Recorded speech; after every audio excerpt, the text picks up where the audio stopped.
خیلی مفتخرم که در خدمت ابر استراتژیست نظام هستیم.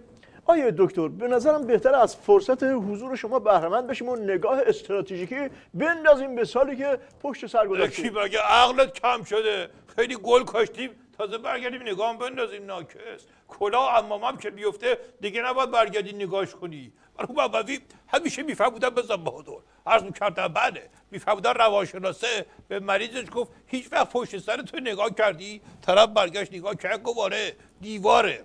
روانشناسه به اون مرسیه کلا که اون وایساده بودن گفت ببرینش.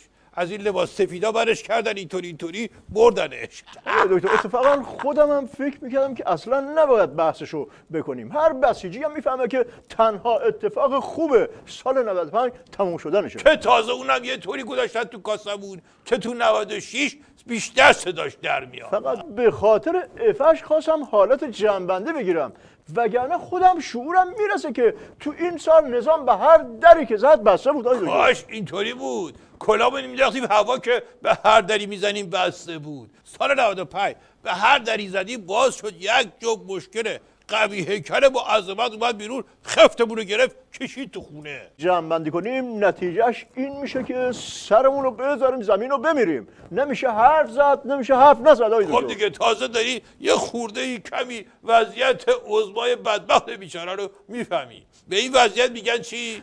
وضعیت عظمای بدبخت. ما رو ببین اینجا با کی نشستیم داریم استراتژی بحث میکنیم.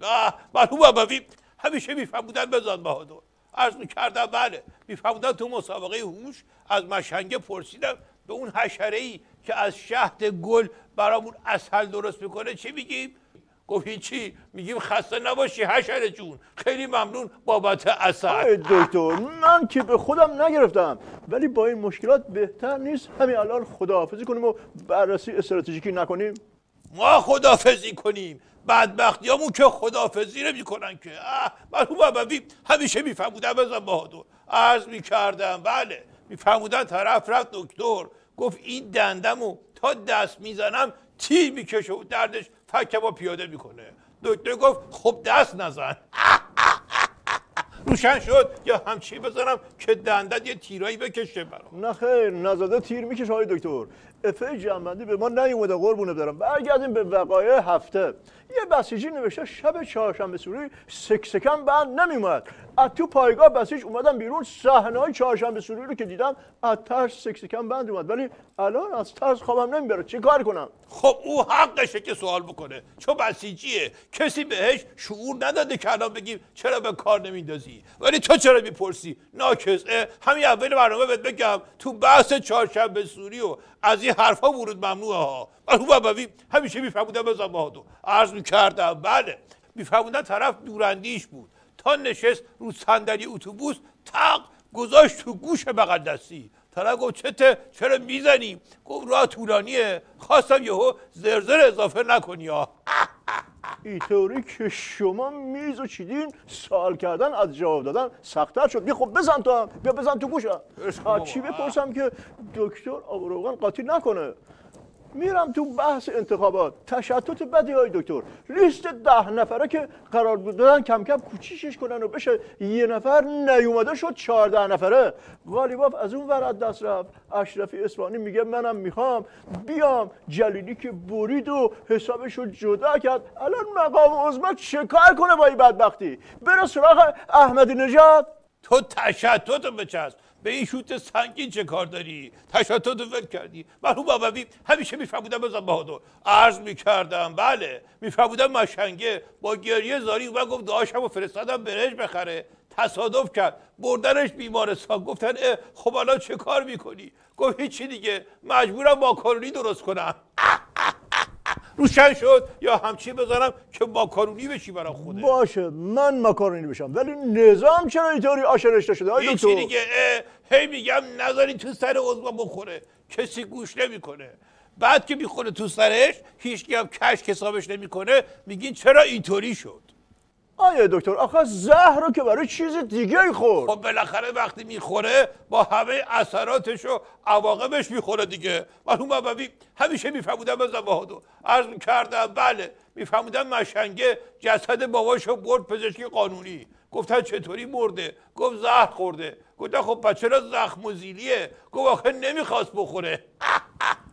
ولی مگه نخود که عوضش تو منطقه و این طرف و اون طرف زیر بالشو بگیرن؟ پس چرا جای دیگه هم بدتر شد؟ شورای حقوق بشر بس نبود تو پنل سوریه هم گذاشتن تو کاسمون. سوریه که ضایع شد، عراق هم که داره از دست میره. خب دیگه بدبختی همین حرف هاست. دوستامون که داریم تو منطقه از خودمون داغونترن، ما هم از اونا. مرحوم بابوی همیشه میفهمودن بزن بهادر، عرض میکردم بله میفهمودن بدشانسه کار یکی رو راه انداخت، طرف ما تشکر کنه گفت ایشالله گذرت پیش ما بیفته جبران میکنیم. بدشانسه گفت کارت چیه؟ طرف گفت قبر کنم.